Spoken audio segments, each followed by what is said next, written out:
नमस्ते sir. आता आपल्याला काय करायचंय, हायवेवरून यू टर्न घ्यायचंय. तर आपण आता बरोबर राईट साईडला आहे. जर आपण लेफ्ट साईडला असलो तर पहिलं काय करणार आहे, आपण राईट साईडला येऊन थांबणार आहे. बरोबर, ठीक आहे. आता राईट साईडचं इंडिकेटर द्या.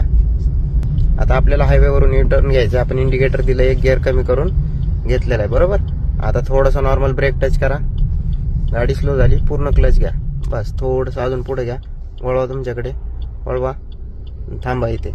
बरोबर, आता काय करायचं, नेहमी डिवायडरच्या सेंटरला येऊन आपल्याला थांबायचंय. म्हणजे पाठीमागून जाणाऱ्या ह्या साईडच्या गाड्यांना रस्ता मिळतो. त्याच्यानंतर फर्स्ट गिअर लावलाय, हा ठीक आहे. आता हाफ क्लच पहिला सेट करून घ्यायचा, थोडंसं नॉर्मल व्हायब्रेशन पर्यंत. ब्रेक पूर्ण प्रेस ठेवायचा.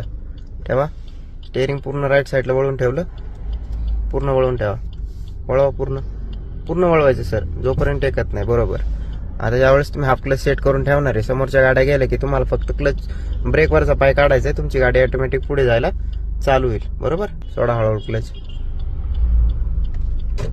स्टेअरिंग सरळ नका करू सर, सरळ नका करू, सरळ नका करू. गाडी आपली ह्या दिशेला जाईल.